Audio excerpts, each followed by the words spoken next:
दोस्तों, क्या आपने कभी सोचा है कि जो बुरा वक्त आज आप किसी को दे रहे हैं वही घूमकर कल आपके दरवाजे पर दस्तक देगा। आज की कहानी एक ऐसे ही शख्स की है जिसने पैसों के लिए अपनी रूह बेच दी, पर उसे ये नहीं पता था कि मौत का सौदागर उसके अपने ही घर में बैठा है। थोड़ा रुकें, 2 सेकंड। ये कहानी है विक्रम की, शहर का सबसे बड़ा बिल्डर। पैसा, नशा और घमंड, ये 3 चीजें उसकी पहचान थीं। विक्रम का एक ही उसूल था, जिंदगी में सिर्फ 2 तरह के लोग होते हैं, एक जो दबाते हैं और दूसरे जो दबते हैं। विक्रम ने एक गरीब बस्ती की जमीन हड़प ली थी ताकि वहां एक लग्जरी मॉल बना सके। उस बस्ती में एक बुढ़िया रहती थी जिसे सब अम्मा कहते थे। उसका एक ही सहारा था, उसका छोटा सा घर। जब विक्रम वहां पहुंचा तो अम्मा उसके पैरों में गिर गई। उसने कहा, बेटा ये घर मत तोड़ो, मेरी पोती बीमार है, हम कहाँ जाएंगे। लेकिन विक्रम, उसने तो अपने दिल पर पत्थर रख लिया था। उसने सिगरेट का धुआं अम्मा के चेहरे पर छोड़ा और हंसते हुए बोला, अम्मा ये दुनिया जज्बात से नहीं, ज़मीर और ज़मीन से चलती है। कल सुबह तक ये घर खाली हो जाना चाहिए वरना बुलडोजर चल जाएंगे। अम्मा ने उस वक्त रोती हुई आंखों से सिर्फ एक बात कही थी, याद रखना विक्रम, मिट्टी का कर्ज हमेशा मिट्टी ही चुकाती है। ठीक 2 साल बाद विक्रम का वो मॉल खड़ा हो गया। वो शहर का सबसे अमीर आदमी बन चुका था, लेकिन उसकी जिंदगी में एक ही सुकून था, उसका 5 साल का बेटा आर्यन।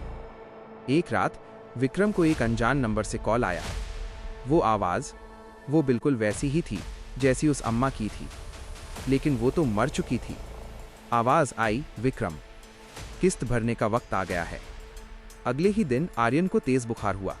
डॉक्टर्स ने चेकअप किया और हैरान रह गए। आर्यन के शरीर के अंदर से मिट्टी निकल रही थी, उसके खून में मिट्टी जमा हो रही थी। साइंस के पास कोई जवाब नहीं था। विक्रम ने करोड़ों खर्च किए, पर आर्यन मिट्टी की तरह सख्त होता जा रहा था। घबराहट और बेचैनी वाली आवाज़। तभी विक्रम को वही पुरानी बस्ती याद आई। वो भागा हुआ वहां गया। वहां अब मॉल खड़ा था, लेकिन मॉल के पीछे एक पुराना पेड़ था जहां एक फकीर बैठा था। विक्रम उसके पैरों में गिर गया, मेरे बेटे को बचा लो।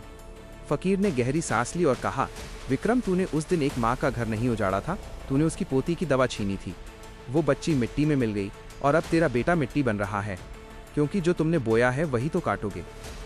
विक्रम चिल्लाया, मैं सब कुछ दे दूंगा, ये मॉल, ये दौलत, सब ले लो। फकीर मुस्कुराया और बोला, दौलत से मिट्टी नहीं खरीदी जाती विक्रम, कर्ज चुकाना है तो वही मिट्टी वापस करो। विक्रम पागलों की तरह मॉल की दीवारें तोड़ने लगा। वो अपने हाथों से मिट्टी खोदने लगा। लोग उसे देख रहे थे, पर वो सिर्फ मिट्टी में अपना बेटा ढूंढ रहा था। शाम को जब वो थका हारा घर पहुंचा तो उसने देखा आर्यन बिल्कुल ठीक था। वो खेल रहा था। विक्रम की जान में जान आई। उसने आर्यन को गले लगाने के लिए हाथ बढ़ाए, लेकिन जैसे ही उसने आर्यन को छूना चाहा, विक्रम का अपना शरीर मिट्टी में बदलने लगा। उसका हाथ, उसके पैर सब मिट्टी होकर फर्श पर गिरने लगे।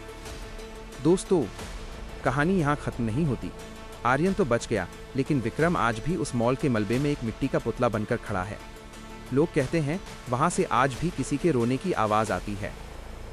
हमें लगता है कि हम किसी कमजोर को दबाकर जीत गए हैं, पर ऊपर वाला हिसाब हमेशा बराबर करता है।